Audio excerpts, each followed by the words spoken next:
Welcome to the Mill Spill, where we explore relationships, personal growth, and take a deep dive into trending news.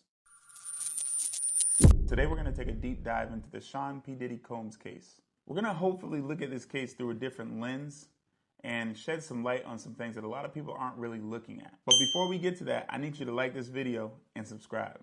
I want to first go ahead and say I do not condone any type of sexual abuse in any kind of way. It's wrong.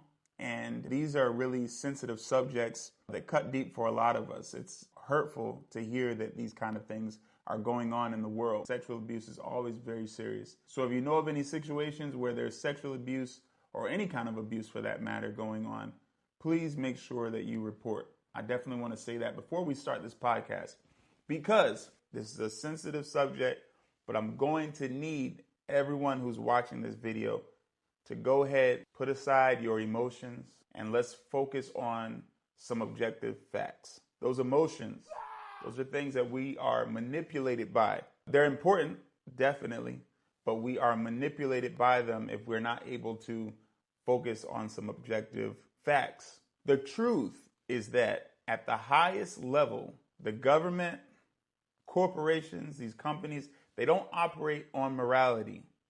They don't really operate on emotions. That's not what makes dollars. And dollars is what they operate on. They operate according to money. You mess with the money, there's a problem. Money makes the world go round according to the people at the highest level. They're not focused on the emotions. They're not focused on the morality. At our level, they are manipulating us with our morality, with our emotions. Not that these factors aren't important, but our convictions, our emotions, those things aren't necessarily very important to the government or to these corporations. That wall of emotions, that wall of morality, let's go ahead and take that down. Let's look behind that wall of what is really possibly going on here and what has went on in other cases and other situations that are very similar to the Diddy thing. So let's start with P. Diddy's charges. What are they? Racketeering, which is a life sentence, sex trafficking, which is a 15-year sentence, and transportation for prostitution, which is a 10-year sentence. What is racketeering? Now, a lot of people, you hear racketeering, you're like, what is that? Maybe you don't even know what that means. You just think it's something sexual. Racketeering is a set of illegal activities which are aimed at earning profit, like drug dealing, getting stuff from the cartel, and running a lot of criminal business. That is what racketeering is. So think about a crime boss, a criminal boss. That picture that you have in your head, that is racketeering. They are saying that Sean P. Diddy Combs was racketeering. They want to charge him for that, and then they want to give him a life sentence for that. And then the other ones, of course, are sex trafficking and transportation for prostitution. When a person is convicted of any of these charges, especially the racketeering, their properties are seized. Properties are seized, money is seized, and right now, according to official documents, they are labeling P. Diddy as the head of a criminal enterprise, and that all of his business doings are the result of criminal activity. I didn't know that when he was on the 4, when he was a judge on the 4, I didn't know that that was a criminal revenue that he was making. But this description that they're giving him in the official court documents is saying that he was the head of a criminal enterprise. The result of that, if he's convicted of racketeering, being a crime boss, the majority of his property, his money, his revenue will be seized by the feds. That is what that means when he is labeled as the head of a criminal enterprise. It means that everything that he has can be seized, because if a person is charged with racketeering, that means they can say, oh, he used that plane to go deliver drugs from this state to Mexico, or he used this house. It had a lot of the gang activity was going on in this house, and there was some criminal activity going on. We're going to take that. This yacht that he was using, he actually took the cartel to Mexico with that. So yeah, we believe that that's probably where that yacht was going. We're going to have to take that as well. So they seize everything. That's what they do when they charge a person with racketeering. According to reports, when Young Thug was going through his racketeering case, they were trying to seize his cars, jewelry. What does jewelry have to do with his criminal ongoings? I mean, he was a rapper. He had still millions of dollars from rapping where he could buy jewelry. Criminal activity earns an estimated $300 billion annually, which means the feds can rake in a lot of cash off these racketeering charges. Remember, at the highest level, this isn't about how we feel, our emotions, the morality. This is about money. Cassie releasing the video was probably a chess move. She was able to make for herself possibly around $30 million. And it has been alleged that Cassie was actually a perpetrator in some of these criminal acts with P Diddy at times. And if that's true, her cooperation with the feds would get her to have her case dismissed. They banked on Diddy lying about the Cassie situation. He paid her the money. He thought it was going to be out the window. But then the next thing you know, the video is released. He lied about it. That destroys his public credibility, which means they can release any kind of accusations in the media and everybody's going to believe it. This is a chess move. It's a great chess move. All right. Why is it that Cassie makes these allegations? He pays her after he's lied a good bit. Then they go ahead and release the video. Diddy has destroyed his credibility with the Cassie tape, even though that's not even what he's being charged with. And where did the video come from? Diddy's legal team has said the feds are the ones responsible for leaking damaging material and evidence on P. Diddy. And that makes sense. They were the ones that raided his homes. So all these sex tapes that are floating around that people got hold of allegedly, and that all these people are demanding money from celebrities to keep the hush on these different sex tapes, that was put out there by the feds. In fact, you have lawyers on the news doing what appears to be extortion. Check this out. That you can't tell us who it is for all the reasons, right? But as you know who it is, and as we're moving through this story, and it's starting to really feel like it's unraveling, and you feel bad for the person, and we don't even know who it is. I wanted to sound the alarm, essentially, ring the dog whistle, if you will, to that person that maybe they should do something about this before it came out. So if we have a situation where that person does have the opportunity to purchase the video, if I were them, I would absolutely purchase the video. Wow. Well, do you think this is going to surface publicly? I mean, are we getting close to that moment? From what I'm hearing, I think so. Now let's decode that message. What she's saying is, I know who you are. You know I know who you are. And my client has your tape. You need to go ahead and pay up. Extorting celebrities in front of our faces? This is criminal.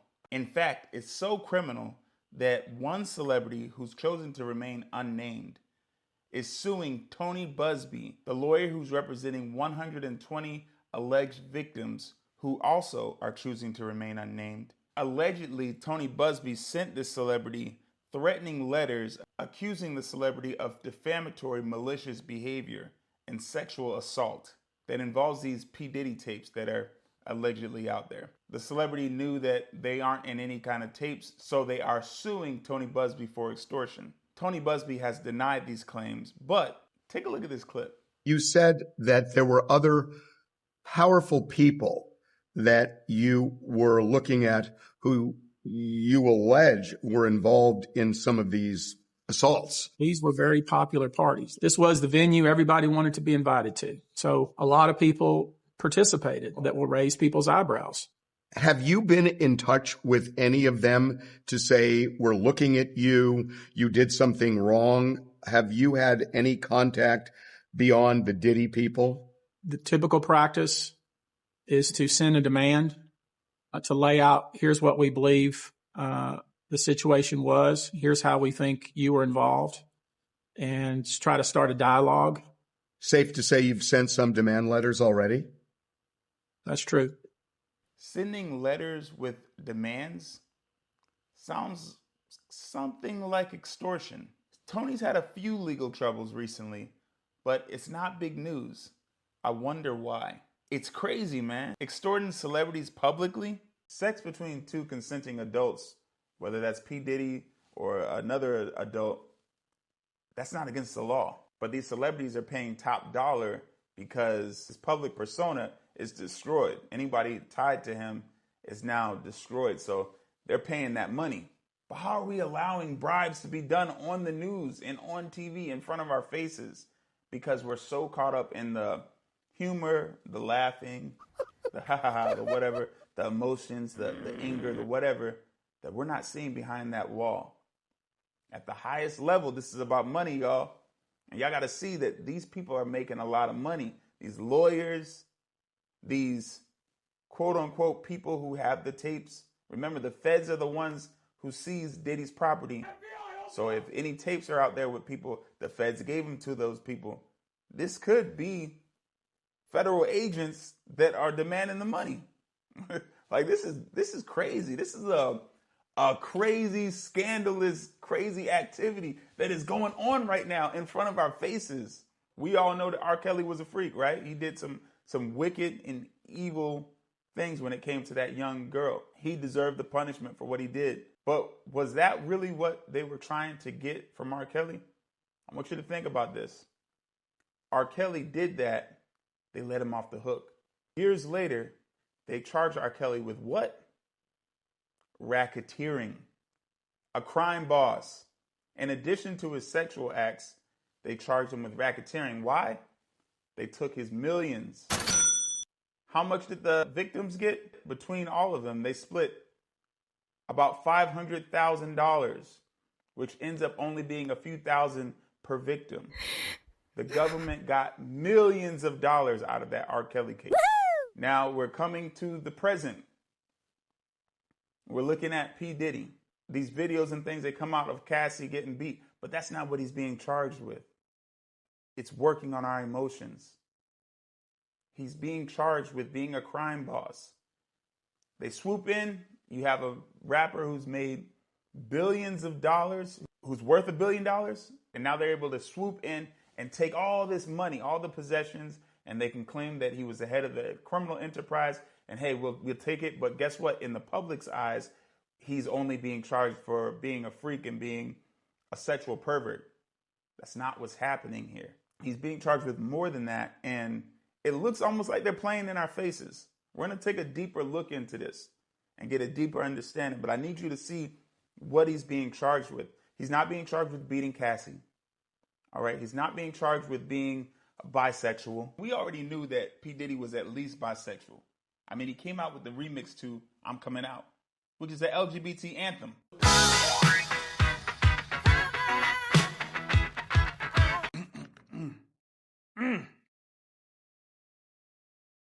Sorry. He's not being charged with being bisexual. That's not something you can be charged with. In fact, really, you can't be charged for having freaky orgies. It's not a official charge anybody can be charged with. What he's being charged with, transporting people for the sake of prostitution. Right now, it's like a wave where a lot of people are involved with, they're online, they're always traveling different places. You're like, well, how did this person, man, I remember, and they got a sugar daddy somewhere. They're being flown out to these different places. And that's why, you see these people, you're like, yo, I remember her from back in high school. And now you see her here in Cancun.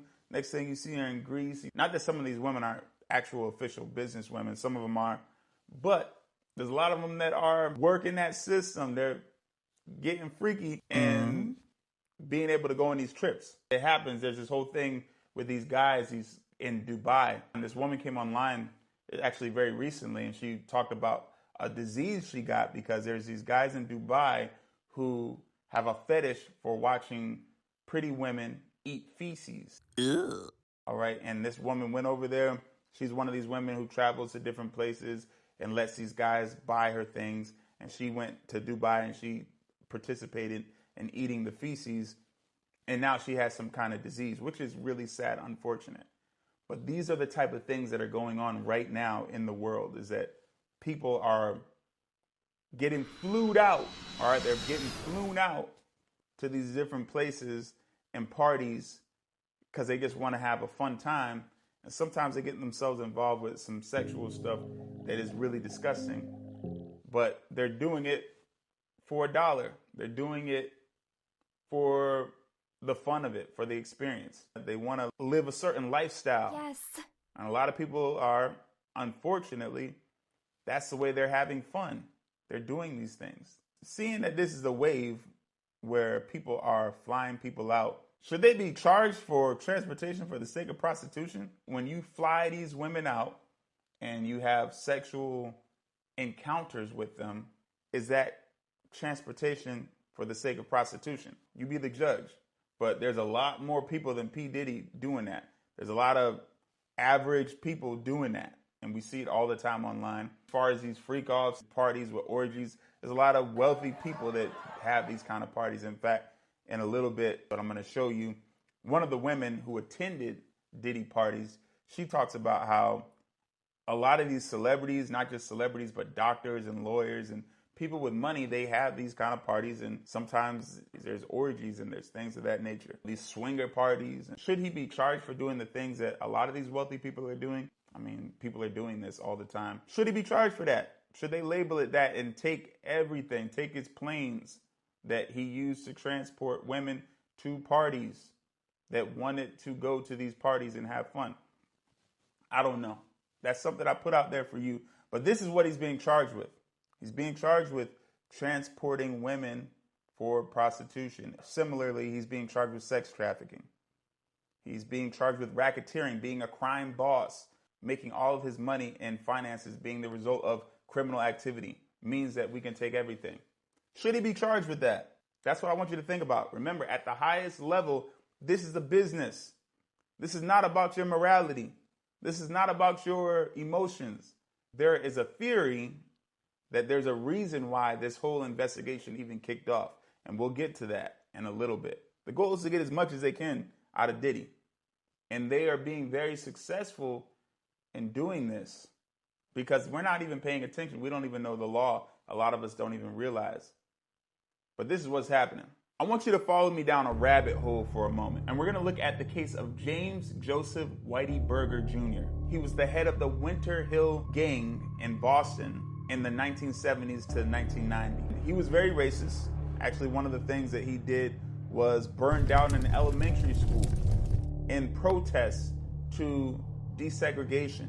All right, so he was the head of this gang. He did all this criminal activity. The FBI used him as an informant against the Italian mafia. And as long as he was an informant against the Italian mafia, which were his rivals in the streets, they allowed his criminal activity as long as he was an informant. But then what happens is that once they used him up for what they could, they come back and they say, hey, charge you. Boom, racketeering. We're going to get that racketeering. Now we're going to take the money and the possession and the things that you have got from this criminal enterprise that you have, that we knew about the whole time, that we allowed you to have. We're going to go ahead and take that for ourselves, which amounted to about $25 million. Now, that's a lot of money right now, but you can imagine in 1990, that was a lot of even more money. They knew he was doing these things.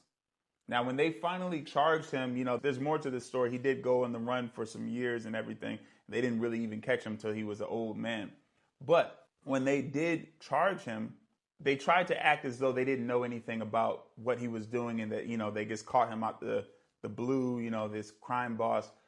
But it came out, it was leaked that the FBI had relation with him and that he was being used as an informant the whole time. This is actually one of those embarrassing moments in history for our government, that it was shown that a criminal was working with the FBI and that they were allowing him to do horrible things and criminal activity in the streets. Now, let's fast forward. Let's look at P Diddy. It has been alleged that P Diddy has been an informant for the FBI.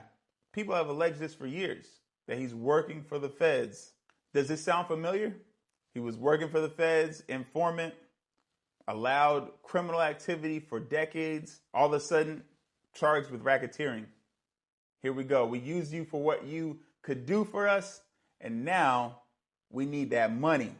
We need those properties. He's being charged with racketeering in the same fashion. If it's true that he was an FBI informant, then they knew these things were going on with him and they allowed it to go on for years. Celebrities like Kanye West, Suge Knight, have all claimed that P. Diddy was an FBI informant. The reason why you got chalk is because you did a deal, you fucking fed. That's been said. Actually, possibly been an FBI informant forever. In fact, we're going to take a look at a video with Gene Deal, one of P. Diddy's ex-bodyguards, who he's going to talk about how P. Diddy was an FBI informant. But before we get to that, I need you to go ahead and like this video and subscribe. I want to eventually have some sponsors so that I can get more equipment and things for this show. I want to make the experience more engaging and be able to have those things that I need for the show. So I need you to go ahead and support, and hopefully I'll be able to go ahead and get those sponsors so I can take this podcast to the next level. But let's get back to it. Here is a video of Gene Deal on the Dialogue podcast talking about how P. Diddy was an FBI informant. Check this out.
As we see, Diddy has been alleged to be an FBI informant by a few people. But notice that Gene Deal also mentioned a liquor company that started this whole investigation getting on its way. And we're going to talk about that in just a bit. So what it seems here is that the same thing that we've seen in cases like Whitey Burger that may have went on in potentially hundreds of other scenarios, thousands maybe. We're seeing a person who was projected to make a lot of money because of their influence. They were allowed to do certain criminal activity by the feds. And the deal was, hey, you give us information, we let you slide on certain things. We let you get away with this. We let you get away with that. And they knew, though, this person was projected to make certain money. That's why they make these deals. Then once the person makes a certain amount of money, they get the information they need as far as being an FBI informant. They've used this person for what they can. Then they get the last thing that they want from that person, which is everything that they've earned. They did it with the case with Whitey Burger. They're doing it in a separate and very different case, but the charge is still the same, racketeering. They're doing it with P. Diddy. Criminal activity earns an estimated $300 billion annually. So the reality is that the government profits off of crime. Think about this. If the government is so opposed to gangs, they could literally just send the National Guard to Los Angeles and to Chicago and just wipe out all the gangs there, those are two big headquarters for gangs. They go wipe them out, and a lot of this would be over with, right? They could wipe out a lot of gangs, but they're not going to do that. They don't even want to do that. There's some informants who are in the gangs that are working with the FBI to make sure that they bring in the money that they need to bring into the feds. All right. Somebody gonna be charged with racketeering. Another person here, another person here. They're gonna be charged with racketeering. And as long as that's happening, they're making money. You know, why end the problem when you can make money from the problem? It's the same thing with Big Pharma. We hear it all the time. You know, they got the cures for this and that, but they rather drag it along so they can make more money. Well, here we are with criminal activity, with gang violence, all of these things. Why don't they just end it? Well, because it makes more money to allow it to keep going on. They get to a certain peak, then the feds come in. Boom, you've been racketeering, take that money. Take that. P Diddy style. In the case of R. Kelly, his victims received around $500,000 to split among themselves. However, there was one alleged victim, Heather Williams, who has been filing a lawsuit for $4 million. Initially, she was granted rights to his royalties, but that was overturned. Her and others are competing with the feds for rights to R. Kelly's royalty fund. R. Kelly is now negative $2 million, which means that any money that he would be getting from his royalties on his own records or royalties from the records that he produced or wrote for others, a lot of that money is probably going to the feds. He's in the negative. You got to pay them back. All right, he's paying that.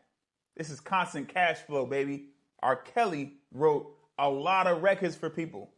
So there's still money that will be coming in to him. It's going to the feds, baby. It's a business, and they're playing in our faces. Now, this brings up an interesting thought. If you're my age, you know, I'm in my mid-30s, all right? You remember Ed Snowden. Anybody remembers Ed Snowden? You remember he leaked the fact that the feds were secretly recording our conversations and invading on our private lives. He leaked that, and then he had to go into hiding because the government was after him for revealing that information. A lot of us, we're kind of oblivious to that now because we sign up to social media platforms and all these different things. And one of the agreements is that all of our pictures, all of our stuff on our phones, our credit cards, all that stuff is going to be out there. Like, that's a little agreement that we sign off on when we sign up to these different platforms. We know that, all right? When we use the Google Voice thing in our house that we talk to, we know it's taking in information about us. And a lot of us have become numb to the fact that the government has this information, is acquiring more information about us. We're numb to that because we see a benefit in it. But that was a big discovery when Ed Snowden came out with that. And it was such a scary thing for the government because part of what they're doing and how they've been able to get all these people and make all this money is that they have invaded on our private lives. It's not a big deal to us. We're numb to it, but this is what they do. They get the information on us. And when you make a certain amount of money, the reality is this too. You may not actually do the crimes that they're speaking of, but they're going to want to label you in that category in order to make that money, take that money. Ain't no way you can take this from me. I just took a Diddy line. That's what they're going to do. They're going to go ahead and label you as whatever, charge you with this, even though the reality is that you might have bought a bunch of drugs for a party. Imagine P Diddy, he's having all these parties. He probably did have a bunch of drugs at these parties. That's what all these celebrities, just imagine a celebrity party. We know that these people go to rehab all the time. Yes, they have drugs at these parties and they're having boatloads of drugs being shipped to them. All of them are doing this. All of the celebrities, all of these high profile people that you always hear about them in rehab. Hello, they're definitely getting drugs shipped to them, not to sell, but for these parties. P. Diddy's known for his parties. So he more than likely did have a bunch of drugs. But then you take that, boom. It wasn't for recreational. It was that he was a crime boss. That's how they can now take the money. I want us to look at that. Am I saying that Diddy is innocent? No, I'm not. I'm not saying he's innocent. I do believe he's done some things. A lot of stuff that has went under the radar because he possibly was collaborating with the FBI in order to get away with certain things. This is how the feds move. It's been alleged the CIA was involved with trafficking crack cocaine when the crack epidemic began. But the small-time people are the ones who take the fall, and the feds made money from it all. They are profiting off of criminals. The government does this. If Diddy has done anything, whatever he's done, they've known about it for years. It's a business. This is where it is at the top. It's money. They say money is the root of all evil. We think, they're just worried about the children with P Diddy. No, they're thinking about that money. If you didn't know, Diddy was in a lawsuit with one of the biggest producers of spirits in the world, Diageo. And during that lawsuit, Diageo lost millions after Diddy accused Diageo of racism. Check out Diddy talking about this prior to his current allegations. I want to talk about the relationship with Diageo. So this lawsuit that you brought against them, right?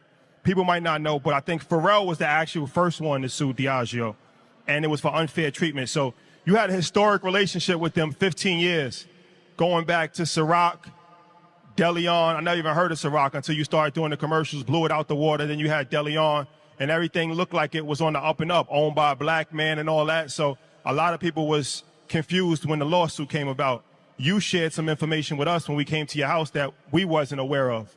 So can you really talk about that? Because I think it's a very interesting case study for entrepreneurs to understand.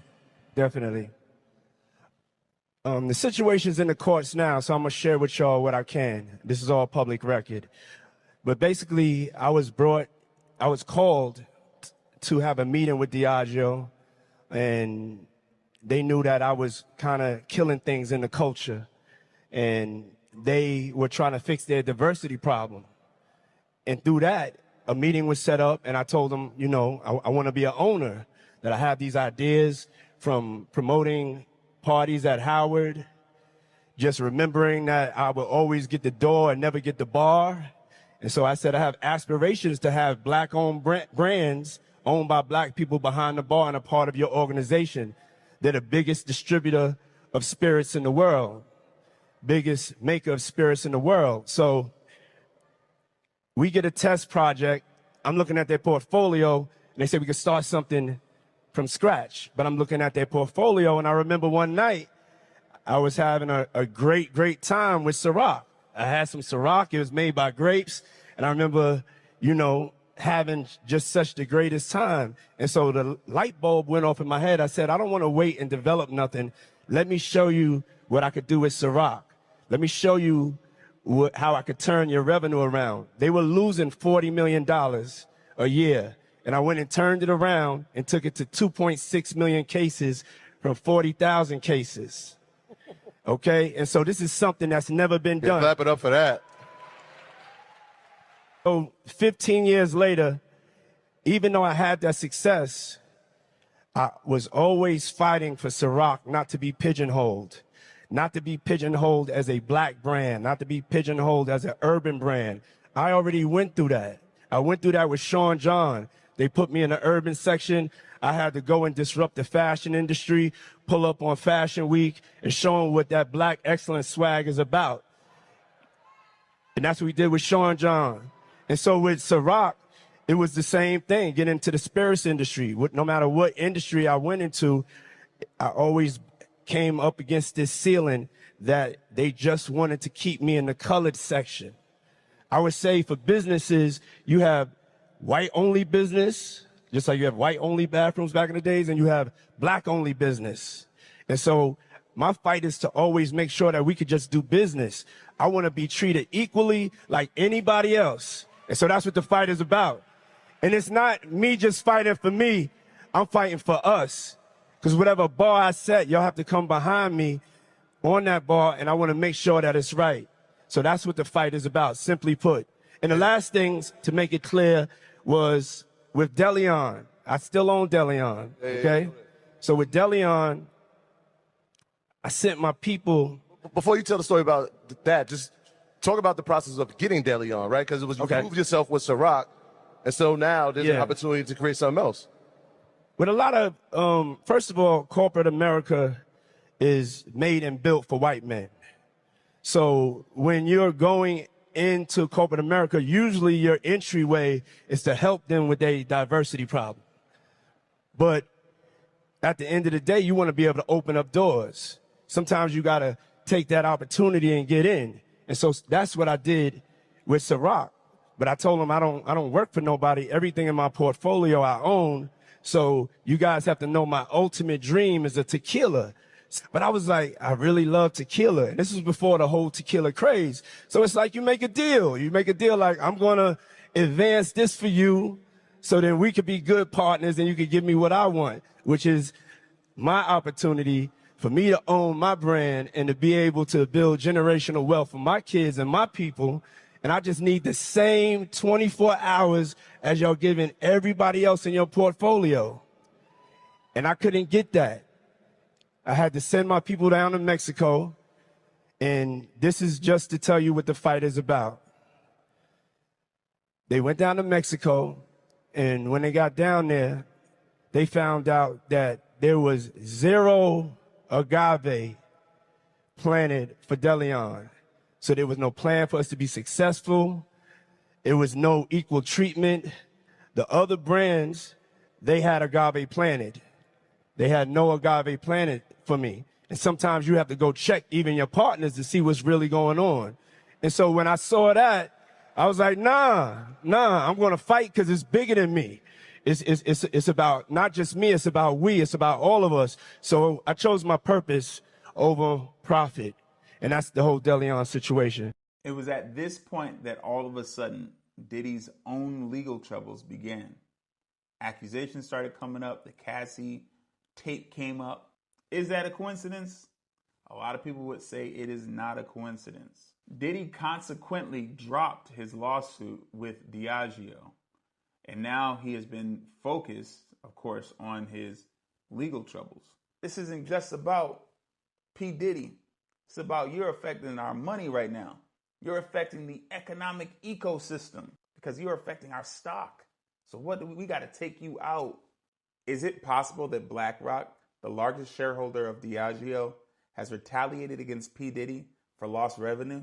As a powerful investment firm in both media and the prison industry, BlackRock has considerable influence over the media narrative and corporate decisions related to corrections. The feds get to seize all of his property, all of his money. Diddy ends up in a prison that BlackRock owns. And then, hey, maybe they even have some type of deal where they're going to split the property, split the money. Is it possible that this is what's going on behind the scenes? Remember, at the highest level, it's not about our emotions. It's not about our morality. It is about money. Think about the onslaught of media in regards to P. Diddy. Why is there so much coverage on P. Diddy? And Vince McMahon has something very similar, sexual assault. In fact, he's even accused of defecating on someone in a sexually abusive manner situation. Where's the shitty pants meme? Ew. Like where nobody's even talking about it. It's not in the algorithm.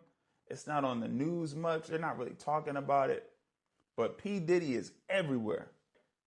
I don't think that's a coincidence. Vince McMahon, same situations.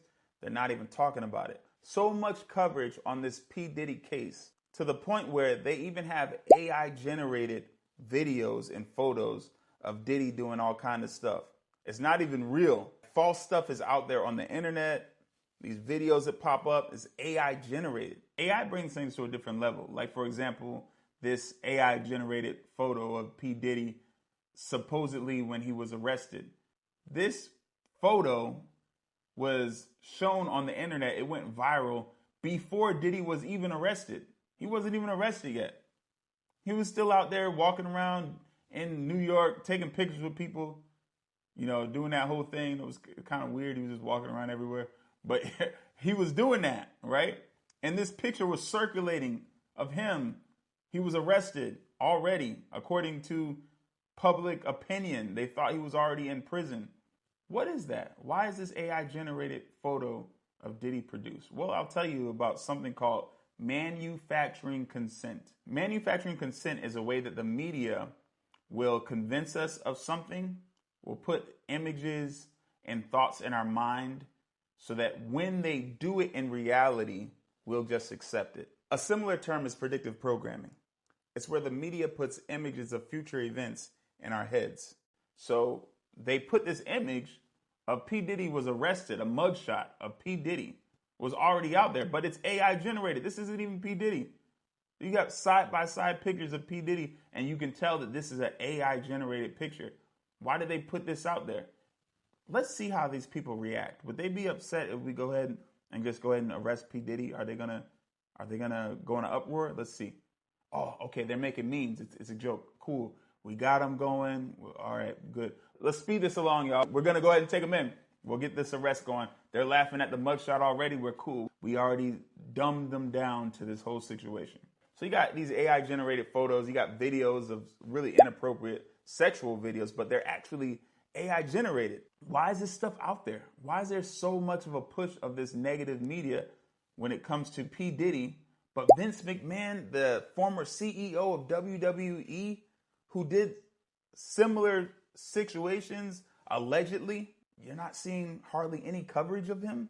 Something bigger is going on here, where you have people like Danny Masterson from That 70s Show, Anthony Kiedis from the Red Hot Chili Peppers, or Dan Schneider, former producer from Nickelodeon, all accused of sexual acts, sexual misconduct. Why hasn't there been such a push of them in the media about negative things? But P Diddy, this is like the P Diddy era of the internet and of the television media. The FBI has a history of pushing negative narratives in the media when it comes to people of interest, pushing negative information, even to the point of putting out false information in order to persuade the public about certain people of interest. So are the feds involved with this huge push of negative P Diddy media? Is BlackRock also, who is an owner of media, are they involved with this negative push of P Diddy media? It makes sense that they would be involved. It's a money grab. It's going to make a lot of money for the feds. It put an end to the allegations that Diddy was making toward Diageo. It just makes sense. But this is all alleged, of course.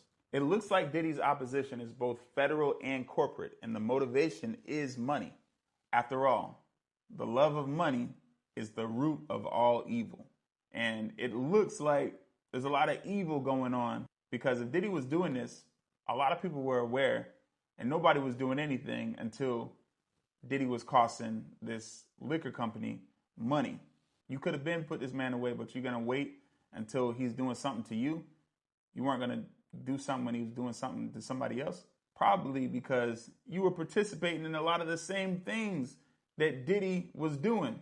The reality is that Diddy has been brought into a very disgusting environment and culture from a young age.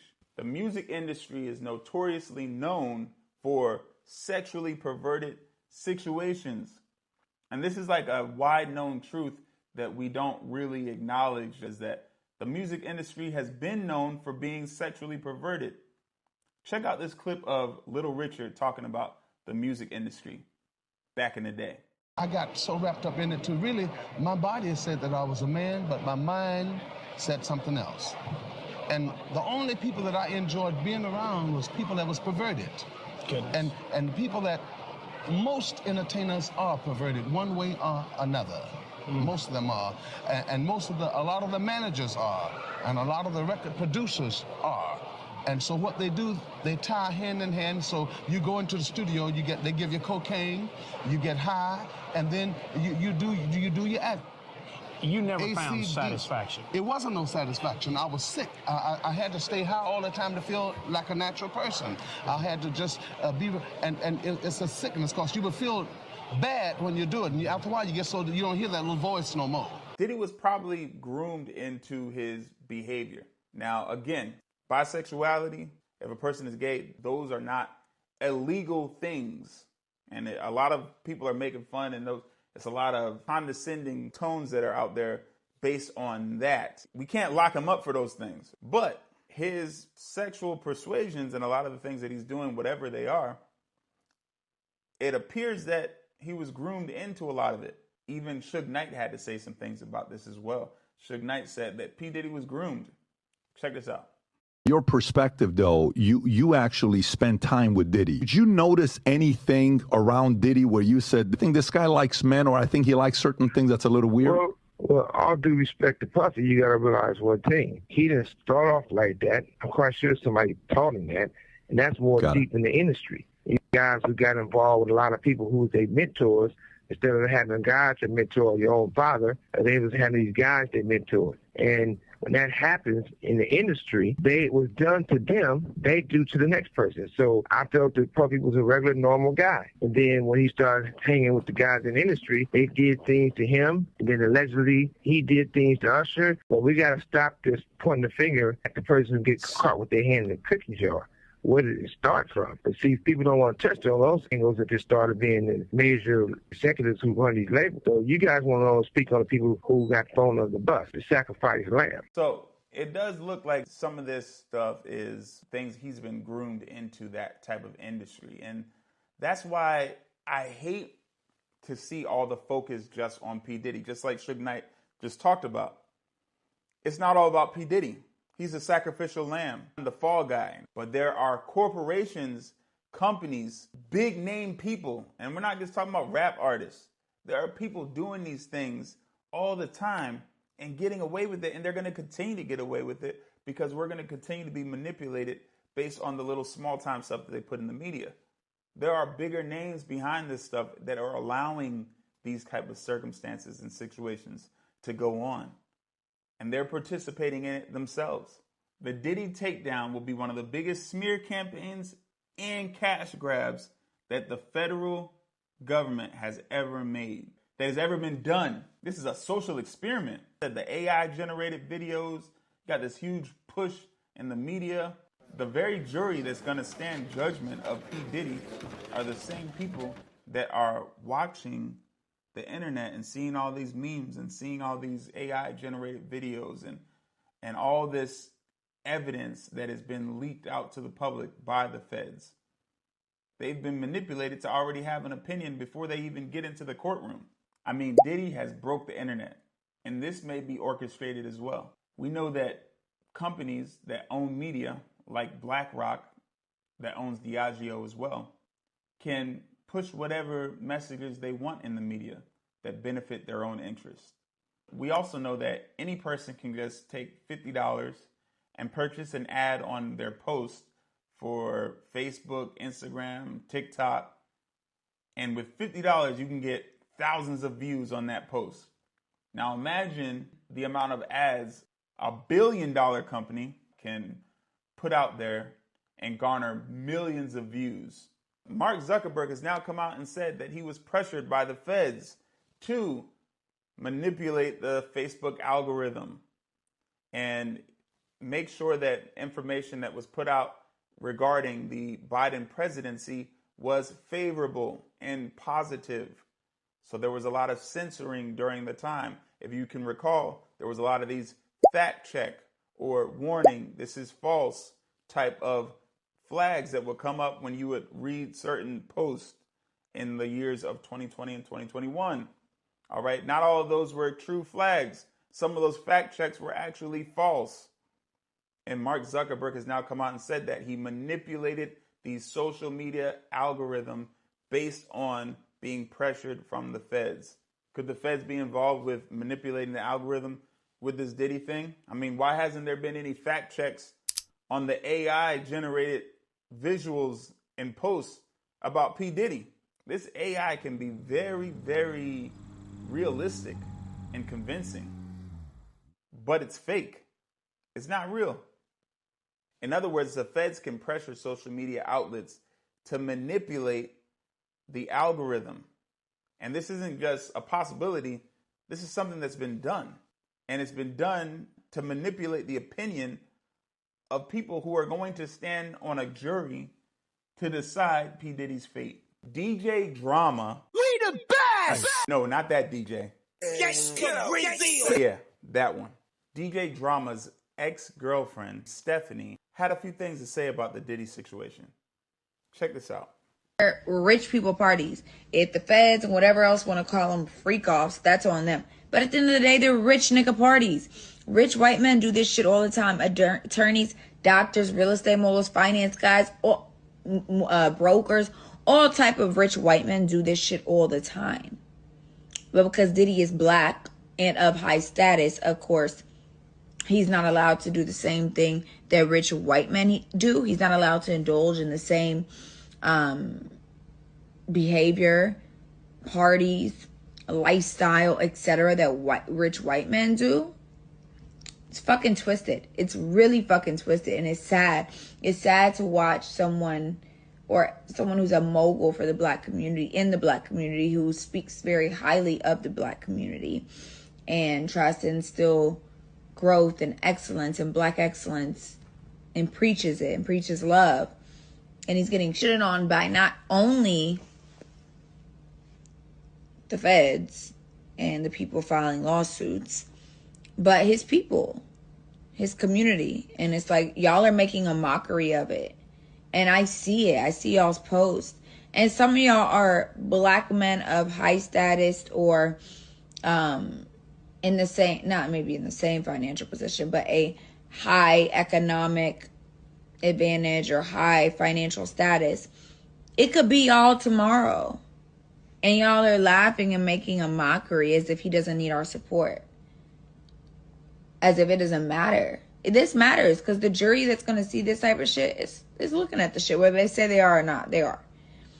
So it's like, y'all are literally making a mockery of him as if it can't be you tomorrow. And it should be some of you niggas, because some of you dirtball ass niggas are really sexually harassing, really sexually assaulting girls, and really having to spike women's drinks and force them and make them do drugs to fuck with you. Some of y'all are really having to do that shit. Diddy's not. Like, he's fucked with the baddest bitches. Why do you think that he needs to spike your drink to fuck him? Or make you do drugs to fuck him?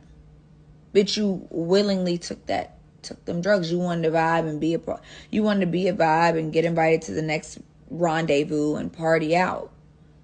But I've already spoken that piece. I'm not going to speak on it again. But you niggas are lame as fuck. The ones that are laughing at him, making jokes about him, this is his livelihood. And y'all are acting as if this is a joke. I don't give a fuck if he had 10,000 bottles of baby oil. Niggas is ashy. He has guests. Y'all not going to talk about any other things that he may have kept in his home. Dental kits, toothbrushes. Like, I'm over it. You niggas are lame. Losers. Lame as fuck. Just want you to know, you're lame. If you're on the internet making fun of a black man's demise, you're trash. You're a loser. You really are fucking, especially being another black man. Like, you're a fucking loser. I want you to hear me clearly. Interesting, she says, some of you dirtballs are actually involved with real sexual assault and real abusive tendencies. That is very true. A lot of these people passing around these memes and laughing and making jokes and saying no Diddy, guess what? They are part of the problem. There's a lot of pots calling the kettle black out here. All right, there's a lot of people who are involved in these situations, or maybe you know someone who's involved in domestic violence or some type of sexual abuse, and you're not saying anything or doing anything about it. But then you'll say no Diddy and you'll talk about the justice that needs to be served against P Diddy. This is a problem. She says, in her words, a lot of people are doing these things. Diddy is not one of them.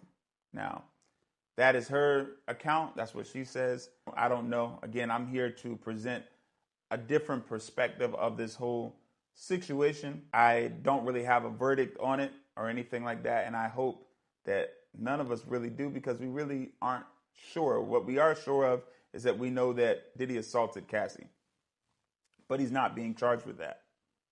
And what we do know is that people do these things all the time around us, and a lot of people are bystanders and not doing anything about it. So make sure that you are doing something if you know something about this type of stuff. If you have a friend who puts stuff in women's drinks, do something about it. Stop them. Don't be a part of the problem. Now, something to consider here is when we're looking at all these people coming forward saying that P. Diddy did something to them. And we're going to look at a video just shortly of one of the people who has claimed that Diddy has done something to him. When these high-profile celebrity cases are being done and they say P Diddy's being charged, stuff going on at his parties. You see that. Now, you know you've attended one of those parties. What people see is if you've attended a P Diddy party, you may be entitled to substantial compensation. That's what people are seeing, because this looks like money signs. You got all these people coming forward. You see people coming forward. Yo, he did this to me. He touched me here. He did that. It's a way you can make some money. Not every one of these alleged victims is really a victim. Again, you need to put aside your emotions and look at the objective truth. Here's a video here of one of these people who's alleging that Diddy did something to him. Let's look at what he's talking about that Diddy did to him. Now 31 and tells Inside Edition about taking that photo. He put his arm around me in an uncomfortable way, close to areas that you shouldn't as a grown man. He recalls what he saw at the party. So I remember marijuana and topless women. That's the two main things that I remember. So how'd he end up there? Well, his father, David Allen, was Diddy's photographer, snapping pictures of partygoers in the Hamptons. Justin's mom, Maya, was also there. She says the party was family-friendly at first, but then turned raunchy. People were getting high. There were girls swimming topless, young-looking girls that were, not dressed. We moved to another part of the house so that he wouldn't be exposed to what was going on. Did he assault you in any way? When you say assault, I don't know the exact definition, but he put his arm around me in an uncomfortable way. Look at this. Look at where Diddy's hand is. He's not grabbing the man's private parts. All right, his hand is obviously up on his stomach. It's not on his private area. People give hugs like this all the time. They do it all the time. I mean, this is a normal hug. And he was probably being nice. He saw a young fan. He said, oh, let me take a picture with him. His parents, who were there at the party, said, yes, please take a picture with our son. And they were so happy and took that picture. And this is what the kid is now, who's in his 30s, is saying is inappropriately touching. Some of these are the type of people that are coming forward and saying that Diddy did something to them. You may be entitled to substantial compensation. That young man heard this, 30 years old. He said, yo, hold up. Hey, mom, you still got that picture of when P. Diddy gave me a hug when we was kids? Let's bring it on the news. Let's go. See, he hugged me on my private area. No, he didn't. Look, it's on his stomach. That's not his private area. Everybody been hugged like this. But when we're already thinking these disgusting thoughts of P. Diddy, we'll even look at that and we'll start to just say that, yeah, that's inappropriate, but it's not. It's just a picture. And the parents didn't have nothing to say about it. And it was a young fan at the time he took the picture. And it was cool. With the parents, it was cool with the kid until recently. Some of these are the type of people that are coming forward making these accusations. And the promise and the lure of money, it attracts a lot of people. The reality is that most of these people are not going to get that big of a settlement. One of Diddy's accusers, Thalia Graves, has now been outed for trying to bribe her ex-boyfriend with $3 million in order to corroborate her story of rape against P. Diddy. There's text messages sent between the two where she's claimed Diddy is the money train. In other words, this is just another person trying to get paid too. The reason to lure people to say these things and to come out as victims is to add more numbers for the public to see. Because after all, numbers don't lie, right? No, numbers can lie. Not everyone always tells the truth. People want money. Listen, I want some money. A lot of us, if we was at Diddy parties, we probably wouldn't say something happened to us too, okay? Let's keep it real. They want to get people saying they were a victim. At the end of the day, the government's going to rake out millions in dollars from this situation. Millions of dollars. Now, when you bring down a criminal, wouldn't it seem to make sense that the people that were the victims of this criminal behavior should get compensated the most and not the federal government? But yet that's what's happening. That's the money move. That's why at the highest level, they're not concerned about our morals or about our emotions. They're concerned about making money. And that little few $1,000s is nothing to give out when you're taking down a person who was a billionaire. And a person with no money would rather have a few $1,000s than have nothing at all. That's just the reality. So even these victims that are coming out, we can't be persuaded by that necessarily, because the promise of money will make a lot of people lie. It's just the truth. Does that mean everybody's lying? No. But chances are everybody is not telling the truth. In fact, a lot of people might not be telling the truth. Psychologists identified the top reasons that people lie. One is to avoid punishment. For example, a drug trafficker might lie to the feds to avoid a long prison sentence. With Diddy, the person that he gets his drugs from, they get busted by the feds. And then they go ahead and say, I was forced to provide drugs for P Diddy. Why? So that they can avoid a 100-year sentence. We've already went over that Diddy more than likely purchased a lot of drugs. I mean, he had celebrity parties. So whoever he was getting those from definitely could be looking at a lot of time. And in order to escape that time, they could implicate P Diddy. Second, weirdly enough, people lie to appear more honest. Some celebrities may not be coming out to support Diddy because of the narrative that he's already guilty. Some may even go as far as making up lies that go with the current narrative. Finally, it goes without saying, people lie to gain rewards. I mean, we see that with the young man who claimed that Diddy sexually assaulted him as a child in front of his parents. That wasn't sexual assault. We see it with Thalia Graves, who tried to bribe her boyfriend in order to get a settlement from Diddy. All this to say, Diddy is probably guilty of some things. Now, does that fit into the framework of being a crime boss and a sex trafficker? I hope that the jury can really analyze some real evidence and come to a true conclusion on the whole matter. We know that he's at least wrong for what he did to Cassie, but they're not charging him for that. They put that image in your head. That's part of the smear campaign because they're going to push that on you. But if it was a true intention behind it, then they would lock him up for that. They're not trying to lock him up for that. One of my concerns is that this could be a circumstance where a high-profile person is being taken advantage of by smearing them, and then they're going to go ahead and sweep in and just take everything he has. And they're doing it all in front of our faces, and we're not even thinking about the reality. You know, does this man need to be convicted of something? Very possibly. But does it fit into the framework of racketeering?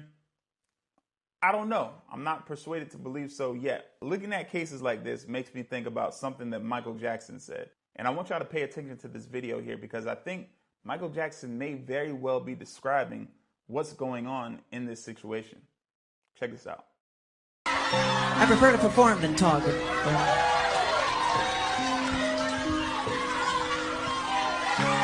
Yeah!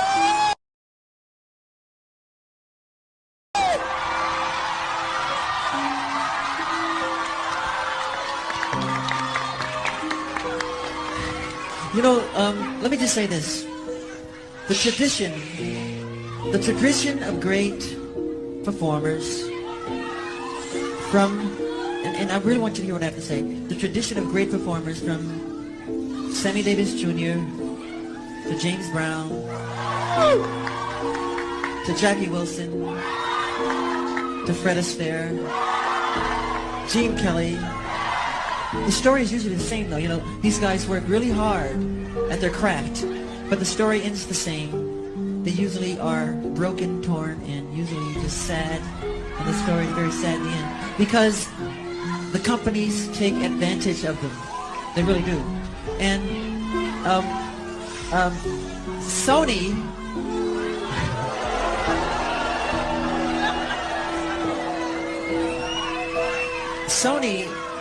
being the artist that I am at Sony, I generated several $1 billion for Sony, several billion, and they really thought that my mind is always on music and dancing, and it usually is, but they never thought that this performer myself would outthink them. Yeah!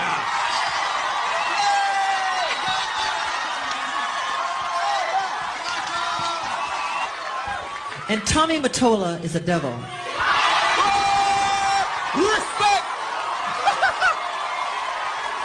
Well, I own half of Sony's publishing and I'm leaving them, and they're very angry at me because of it, but I just did good business, you know. Now, Michael Jackson was speaking out publicly against Sony before he died. In fact, he even riled people up to protest against Sony before he died. He was causing a lot of flack for Sony, and his last call before he died was actually really scary. He talked about people were trying to kill him. Check this out. I don't know if I should tell you this, but I don't know who may be listening. There may be a group of people that want to get rid of me. They don't want me here anymore. I don't understand. What do you mean? Talk to me. I can't talk about it over the phone. I don't know what's going to happen, but I just feel in my soul, only God knows, they could shoot me. They could stab me. They could frame me and say I overdosed you on drugs. They can do a lot of things. Who could do these things? It's not the government. It's more than the government. But I don't know how to do it. I don't care. They can kill me. I don't even care my life anymore. I just want my children to be okay. My angels.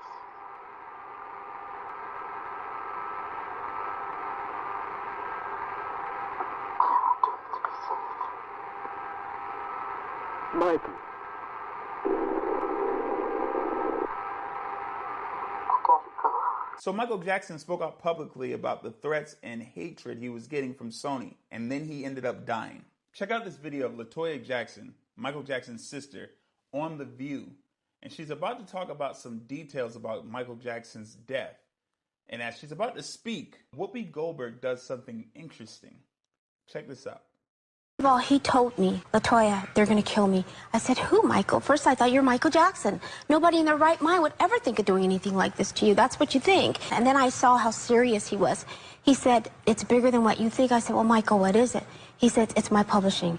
They're after my publishing. They want to take it. As you guys know, my brother had one of the largest catalogs in the world, meaning music-wise. The Beatles collection was one of them. He owned the Beatles, yes. Yeah. There's an elevator music that you hear, just everything, basically a piece of every artist. I'm really intrigued because you say that there was somebody at this house and you know who it was. Can you say who it was? No, I cannot say because there were other people in the house as well. Because I prefer not to at the moment, but I will say this. I would love to have a one-on-one with several people. One person I would love to have. Safe? I would love to have a one-on-one with probably. I mean, I don't know if you say that because you think that you could. So Michael Jackson was saying people were trying to kill him for his publishing, and as LaToya Jackson was about to talk about some of the people that might be involved, Whoopi Goldberg hushes her. Don't say anything. That's because these companies, again, like Sony, like BlackRock, corporations, these people, these billion-dollar entities, these people have power to have you erased and have the media make a whole story up about how you died. It won't even be the truth. They ended up pinning the death of Michael Jackson on Dr. Conrad Murray, who served less than 2 years in prison and returned to being a physician right after he got out. It looks like there was enough evidence to at least have probable cause that someone in Sony was trying to erase Michael Jackson, was trying to get rid of Michael Jackson. And yet, they didn't even investigate it. There was no investigation there. It was pinned on the doctor who served less than 2 years, gets out, he's a doctor again. Sony ended up getting the publishing they so coveted after Michael Jackson's death. This is the corruption that goes on at the highest level. Because at the highest level, it's not about emotions and morality. It's about money. And the influence of criminality and negative behavior has made a lot of money for the feds. A lot of rappers have alleged that the explosion of gangster rap was actually in order to influence criminal behavior in black communities and to boost the prison industry. Let's check out what Ice Cube said about rap and its connection to the prison industry. Same people who own the labels own the prisons. Literally the same people? Literally the same people who own the labels own private prisons. The records that come out are really geared to push people towards that prison industry. But they didn't make you write those lyrics. It's not about making somebody write the lyrics. It's about being there as guardrails to make sure certain songs make it through and certain songs don't. Some records are made by committee, meaning record company guys sit around and tell the artists, this is hot, say that, do this. We're gonna have this guy write the lyrics. We're gonna have that. You have, the record company pushing the narrative. Some social engineering going on here to make sure those prisons stay full. Now, Ice Cube isn't the only rapper who said things like this. Other rappers have said similar things. A lot of people make fun of Meek Mill, but he echoed what Ice Cube said about rap. He also said that rappers actually get paid more to rap about negative things. Check this out. We get paid to rap about that stuff. They actually pay us more when we rap about more ignorant stuff, so I make sure I even align and come on, talk on stages like this. But you guys, the NAACP, open up doors for people like me to be able to power forward. It's interesting to see Meek Mill, one of P. Diddy's former associates, talking about this at a political engagement. Because Prodigy of Mobb Deep actually talked about a hip-hop task force that was created by the government in order to watch P. Diddy among other rappers. Check this out. During my trial, we had gotten in contact with this guy who actually started the Hip Hop Task Force. The Hip Hop Task Force was created to watch Sean Puffy Combs, P. Diddy, to watch the artists that was connected with P. Diddy. And then it just grew. Rest in peace to Prodigy, who reports say died from choking on an egg in a hospital. That's a big loss for hip-hop. But he had some things to say about a hip-hop task force. And I did some research looking for a hip-hop task force in the time of Prodigy. I didn't see anything, all right? But there was a movie made in 2005 called The Hip Hop Task Force. And it was about an investigator who infiltrates a record label, posing as one of the executives in order to bring down crime. Interesting. Now, was there some type of covert hip-hop task force at the time? I'm not sure. What I do know is that in February 2024, there was an official congressional hip-hop task force that was launched. And their mission is to engage hip-hop in political activism. So to work with artists to spread a political message. Could they be tied to the very same hip-hop task force that Prodigy talked about? Not sure.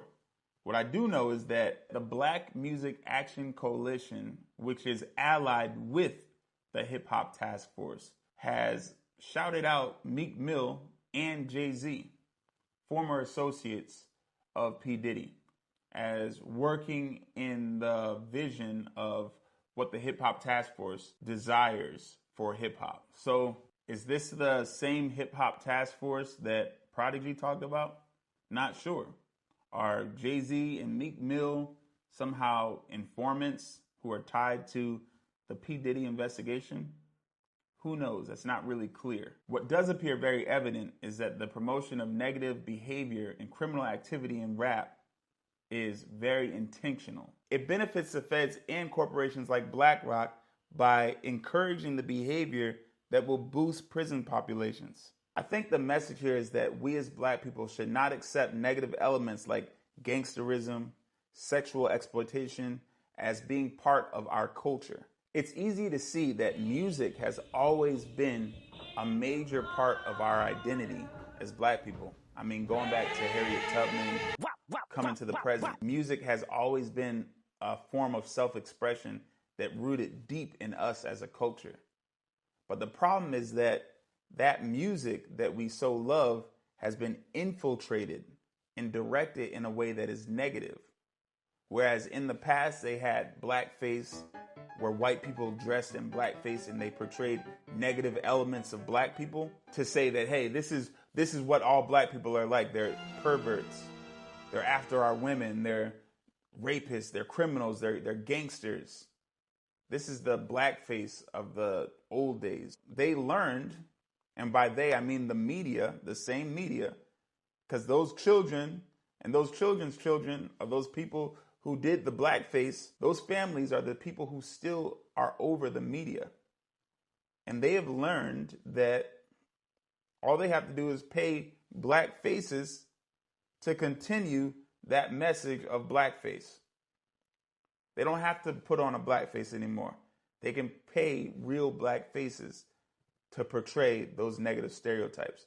So we as a people don't need to accept that. We see here that the company BlackRock owns prisons and owns media.